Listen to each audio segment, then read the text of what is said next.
I feel like a homecoming here today. I'd like if you'd open your Bibles with me to Genesis chapter 13. The title of our message today is Abraham's Armageddon. If you look at your bulletin, you'll see what happens when you send poorly structured emails and text messages. The next word actually would have been closing song.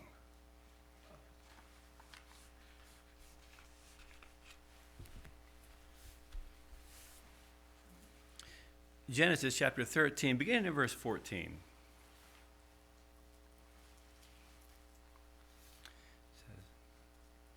And the Lord said unto Abraham, after Lot was separated from him, Lift up now thine eyes, and look, from the place where thou art, northward, and southward, and eastward, and westward. For all the land which thou seest, to thee will I give it, and to thy seed forever. And will make thy seed as the dust of the earth, so that if a man can number the dust of the earth, then shall thy seed also be numbered. Arise, walk through the land, in the length of it, in the breadth of it, for I will give it unto thee. Then Abraham removed his tent, and came and dwelt in the plain of Mamre, which is in Hebron, and built there an altar unto the Lord. One of the great things about the Bible is its ability to bring significance to everyday ordinary events. Here in the verses we just read, we see Abraham moving about, going from place to place, engaging in the common day-to-day activities of life as he attempts to live out God's instructions for him. Much of our Christian experience today is made up of that same day-to-day routine that makes up life as we know it, as we seek to serve God in a very uncertain world. It says in verse 18 that Abraham built there an altar unto the Lord. It's always intrigued me to see how aware we as human beings are of even the slightest changes in our environment. Get a bad haircut and what happens? Everybody says, what happened to your hair? Get a new vehicle. Everybody says, I see you got a new vehicle. It doesn't take much. Even the slightest change are noticed by the people around us. You know, the other day, I needed instructions to go somewhere down there in Bethlehem. And the person I was talking to said, go down to the Copper Penny and make a left. Folks, Copper Penny hasn't been there in 30 years. But it was a landmark. People were familiar with it, and they recognized that it has significant position in regards to the area.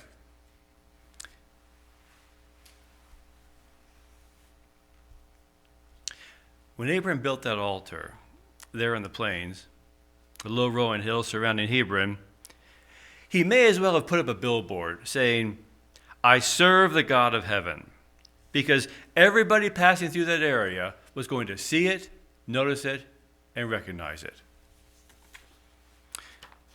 When you tell your friends or co-workers, I can't go bowling Wednesday night because I'm going to prayer meeting, you're setting up an altar. When you have to tell your boss, I can't work on Saturdays anymore because I'm going to church, you're setting up an altar. When you tell your children to turn off the TV because it's time for evening worship, you're setting up an altar in your home.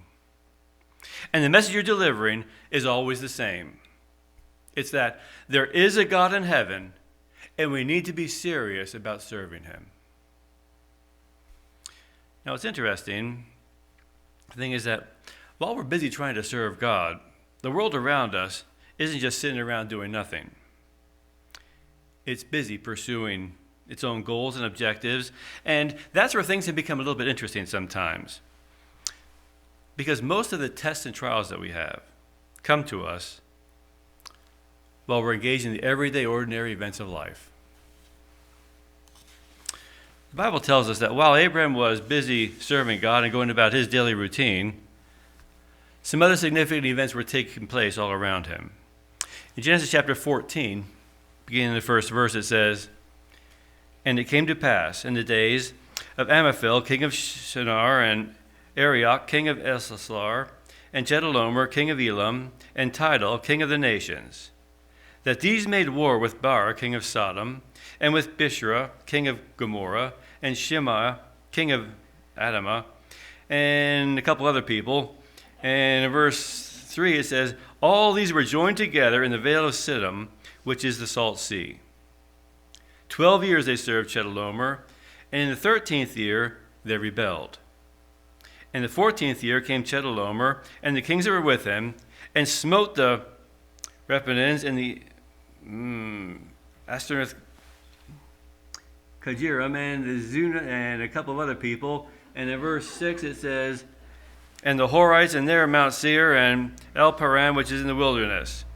And they returned and came to En-Mishpat, which is Kadesh, and smote all the country, and the Amalekites, and also the Amorites that dwelt in Heshbon and Tamar. And there went out the king of Sodom, and the king of Gomorrah, and the king of Adam, and the king of Zebulun, and the king of Bela, and which is Zoar, and they joined battle with them in the vale of Siddim, with Chedorlaomer, the king of Elam, and with Tidal, the king of the nations, and the rest of the gang there. And it says in verse 10, and the vale of Siddim was full of slime pits, and the kings of Sodom and Gomorrah fled, and there fell there, and there remained that fled to the mountains. They took all the goods of Sodom and Gomorrah, and all the victuals, and they went their way. And they took Lot, Abrams' brother's son, who dwelt in Sodom, and his goods, and departed.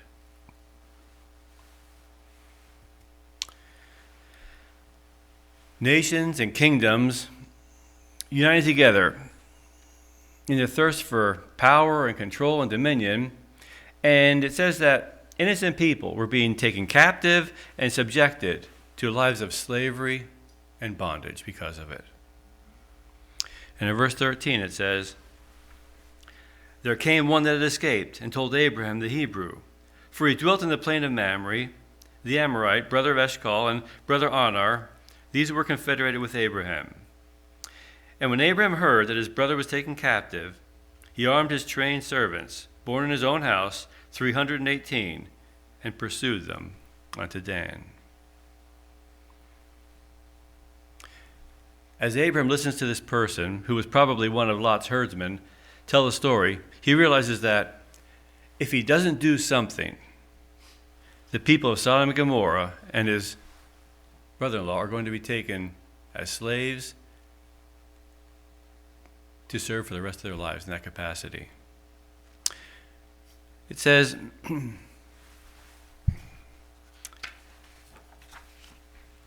that's important because good to keep in mind, Abraham got into this predicament because of a bad decision made by someone else.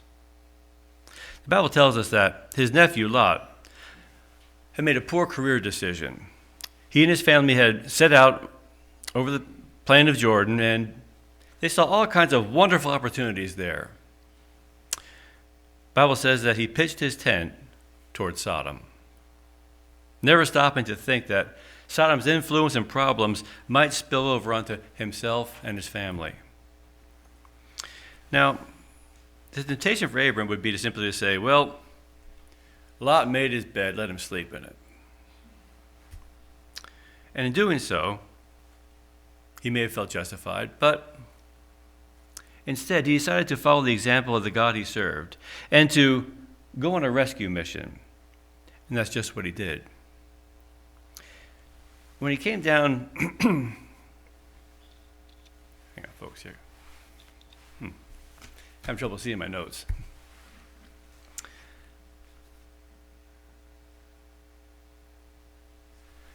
Follow the example of God who took the initiative to come down here to this earth to save us. But the Bible makes it clear that Abram didn't act alone. Apparently, he had neighbors who, although they didn't really worship the God he served, they were still concerned about the same issues and the freedoms that he embraced as well. And it says in verse 14, he was united with Mamre the Amorite, Eshcol his brother, and Anar. These were confederated with Abraham. The heads of these tribal families joined together, which is kind of interesting, because Abraham really hadn't been in this area that long, probably 3 or 4 years. And yet in that time, they'd seen something about Abraham that made them realize that he was somebody that they could count on and join with in order to accomplish significant things in their area. Now, going on in verse, where are we here?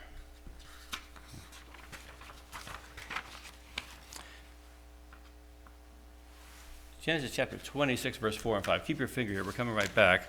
Tells us why they felt comfortable uniting with him. Genesis 26, verse 4 and 5. God's speaking with Isaac here. But he says,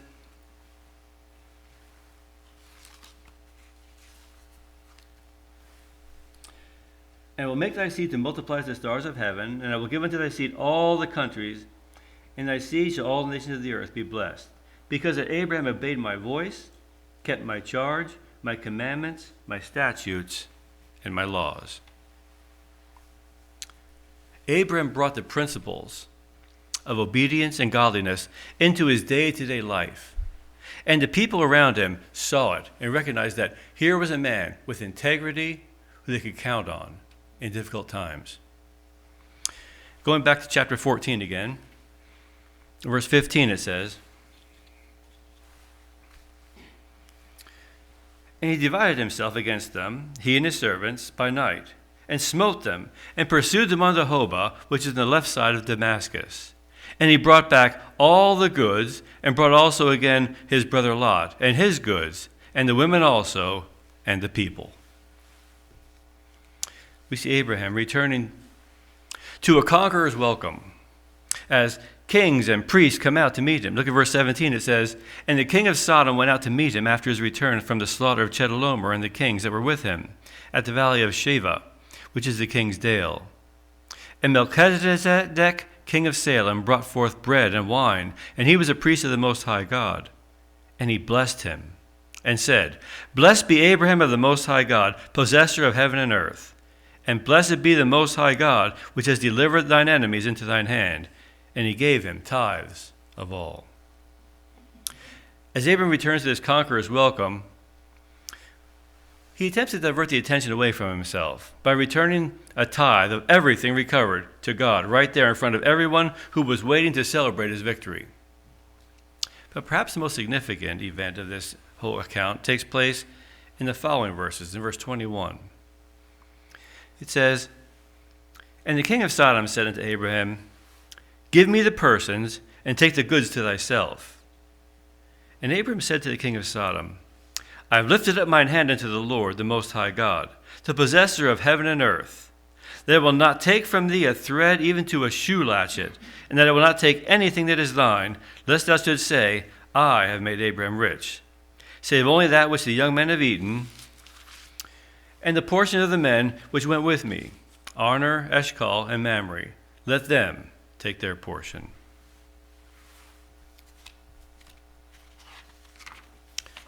Here in these verses, we see Abraham demonstrating the pure motives that prompted his success.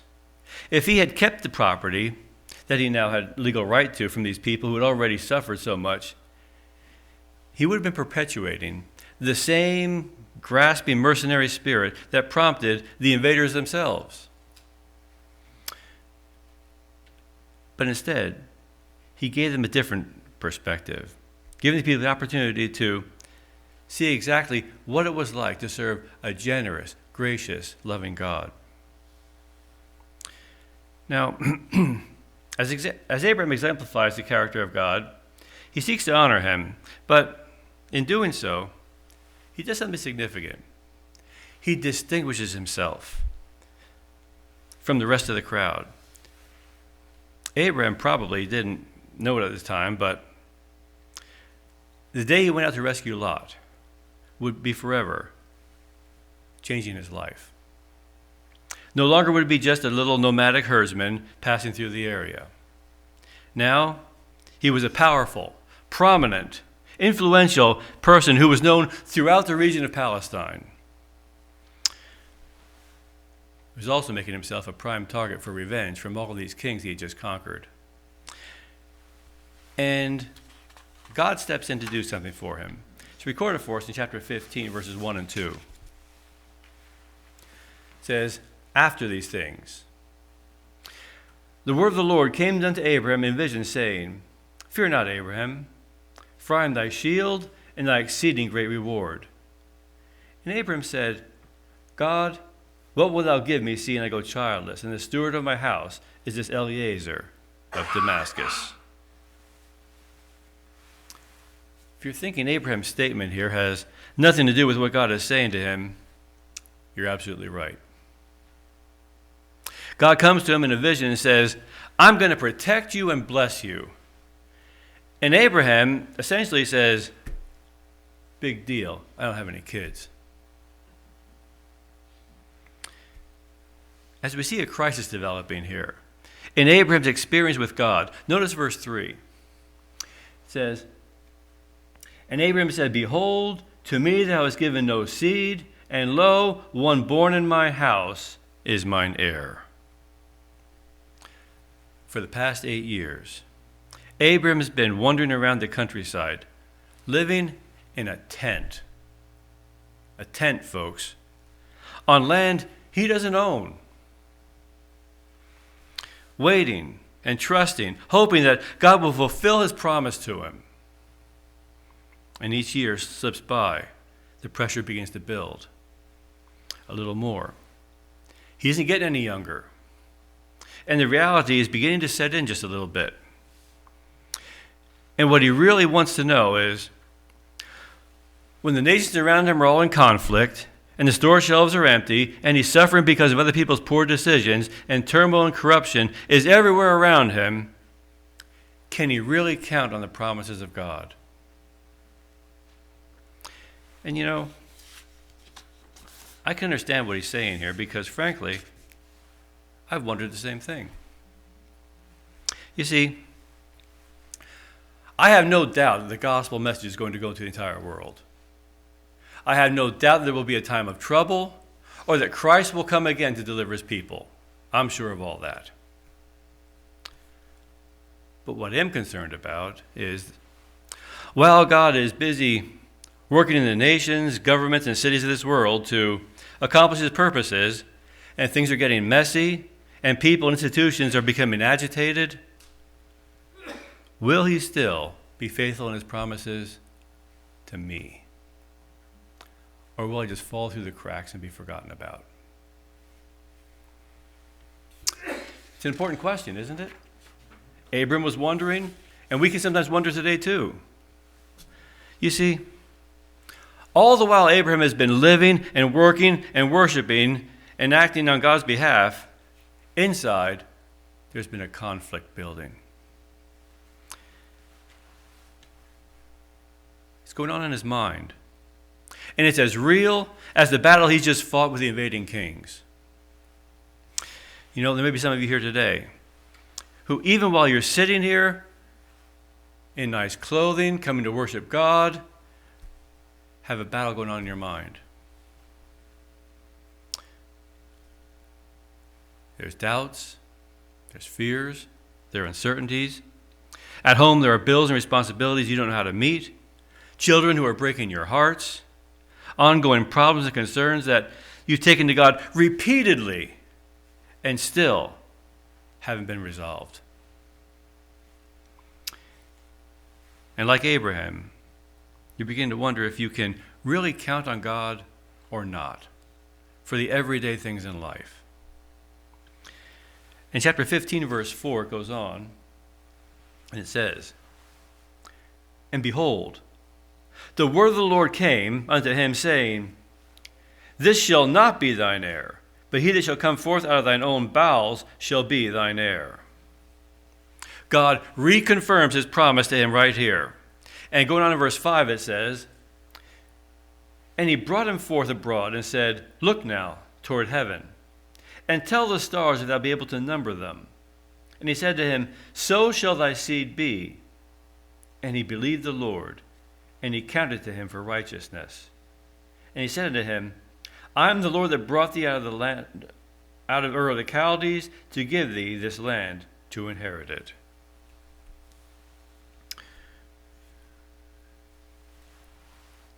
In Hebrews chapter 6, the Apostle Paul takes this and does something with it. But before we go there, let's go a few verses further. He says, and the Lord said,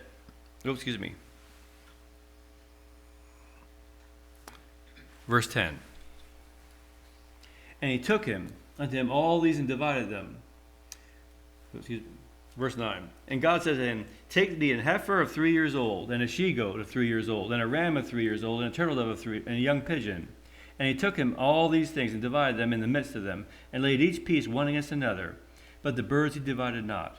And going on into verse 17, it says, and it came to pass that when the sun went down and it was dark, behold, a smoking furnace and a burning lamp passed between these pieces. In the same day the Lord made a covenant with Abraham, saying, unto thy seed have I given this land, from the river Egypt unto the great river Euphrates. The Apostle Paul takes this incident and he makes it relevant to us in Hebrews chapter 6. I'd like if you go there with me. Keep your finger here. We're coming back. Go to Hebrews chapter 6.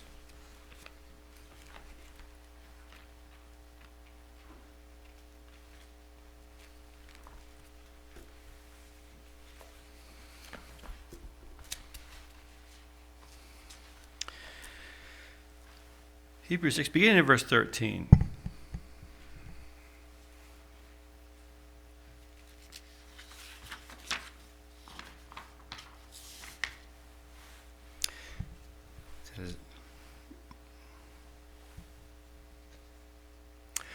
For when God made promises to Abraham, because he could swear by no greater, he sware by himself, saying, surely blessing I will bless thee, and multiplying I will multiply thee. And so after he had patiently endured, he obtained the promise. For men verily swear by the greater, and an oath for confirmation is to them an end of all strife. Wherein, God willing to be more abundantly to show unto the heirs of promise the immutability of his counsel, confirmed it by an oath, that by two insurmountable things which it was impossible for God to lie, that we might have a strong consolation, who have fled for refuge to lay hold upon the hope set before us. Which hope we have, as an anchor to the soul, both sure and steadfast, which is entered into that within the veil. Wherefore, whither the forerunner is for us entered, even Jesus, made an high priest forever, after the order of Melchizedek. Don't miss what Paul is saying here. He's telling us that Jesus' entrance as our high priest into the sanctuary in heaven is a guarantee that all of God's promises will be fulfilled to us. It's a statement of equivalence. He's saying, just as God's presence and promise to Abraham back there signified that he guaranteed he'd be faithful to him, so it is that Christ, as our high priest in the heavenly sanctuary, is a guarantee that he will be faithful to each and every one of us. Going back, chapter 15 again.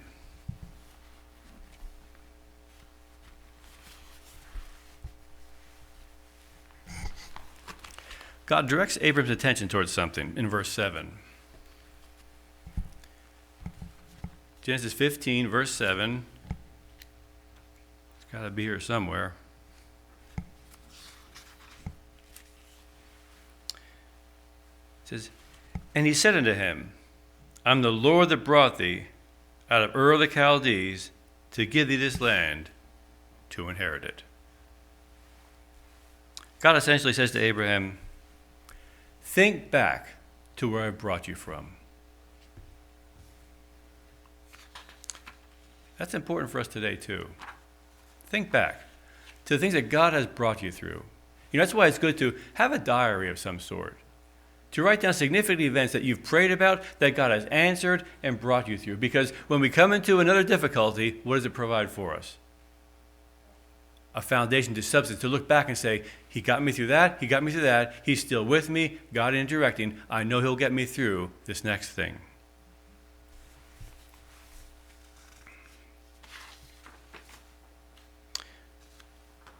You know, we're told that we have nothing to fear for the future except what?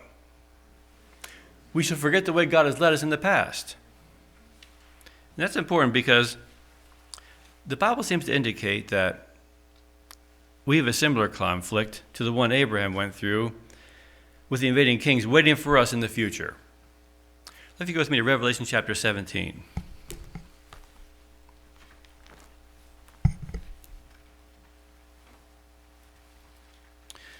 Revelation 17, look at the first two verses. It says, "And there came one of the seven angels which had the seven vials, and talked with me, saying to me, Come hither. I will show thee the judgment of the great whore, who sits upon many waters, with whom the kings of the earth have committed fornication, and the inhabitants of the earth have been made drunk with the wine of her fornication." Revelation here depicts a time when the religious and civil powers of our world will unite to take captive the hearts and minds of men and women. John describes for us how it happens back in chapter 16. Go back with me one page to chapter 16, verse 13. He's speaking here and he says, "I saw three unclean spirits like frogs come out of the mouth of the dragon, out of the mouth of the beast, out of the mouth of the false prophet. For they are the spirits of devils working miracles, which go forth, notice, unto the kings of the earth and to the whole world, to gather them to the battle of the great day of God Almighty." When you mention Armageddon, it conjures up thoughts of wars and bombs and disasters, and while there may be some of that in our future, it's really Satan's final attempt to take the whole world captive by working through every available avenue possible to deceive people into submitting to his control and authority rather than God's. Notice this comment from Great Controversy, page 614. "When he leaves the sanctuary, Satan will then plunge the whole inhabitants of the earth into one great final trouble. As the angels of God cease to hold back the fierce winds of human passion, all the elements of strife will be let loose. The whole world will be involved in a ruin more terrible than that which came upon Jerusalem of old. The same destructive power exercised by holy angels when God's commands will be exercised by evil angels when he permits. There are forces now ready and only waiting the divine permission to spread desolation everywhere." But before that happens, God sends a message, a warning to the whole world. Look at Revelation 18, first 4 verses. It says, "After these things, I saw another angel come down from heaven, having great power, and the earth was lightened with his glory. And he cried mightily with a strong voice, saying, Babylon the great is fallen, and become the habitation of devils, the hold of every foul spirit, the cage of every unclean and hateful bird. For all nations have drunk of the wine of the wrath of her fornication, and the kings of the earth have committed fornication with her, and the merchants of the earth are waxed rich through the abundance of her delicacies. And I heard another voice from heaven saying, Come out of her, my people, that ye be not partakers of her sins, and that ye receive not of her plagues."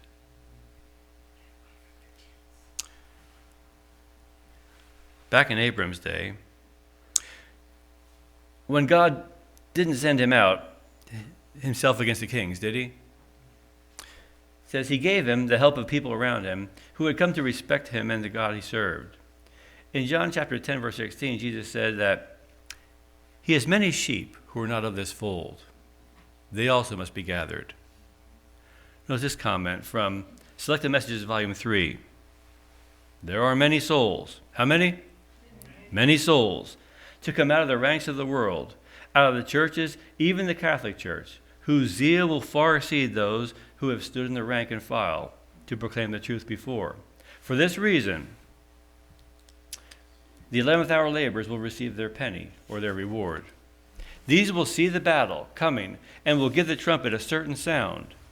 when the crisis is upon us, when the season of calamity shall come, they will come to the forefront, gird themselves with the whole armor of God, and exalt his law, adhere to the faith of Jesus, and maintain the cause of religious liberty.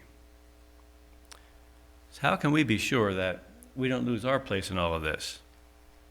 Well, go back to Revelation 16 again, verse 15. Jesus is speaking here. It's in red. He says, "Behold, I come as a thief. Blessed is he that watcheth and keepeth his garments, lest he walk naked, and they see his shame." It's easy to read this passage and to come away with the idea that Jesus is calling on us to be alert to the signs of his coming. And that's true. But it's actually a little bit more involved than that. His warning here is drawn from the administration of the temple in Jerusalem. In Edersheim's commentary on the sanctuary, he says that there were 24 guard stations around the perimeter of the sanctuary.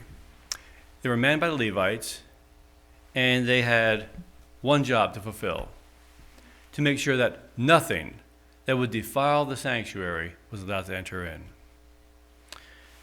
During the day, when there were people coming and going, activity was going on, it wasn't too hard to stay awake.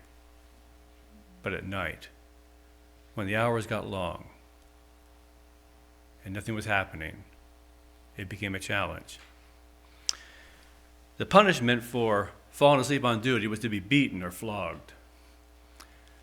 But there was another punishment that's recorded that was actually more common.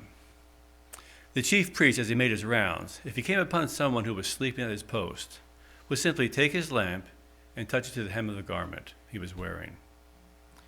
And you can imagine the picture. Somebody wakes up from a sleep with their clothes on fire.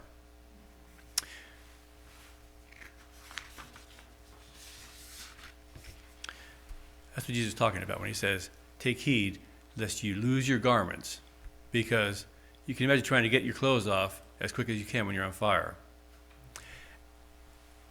And the point is that we've got watching to do.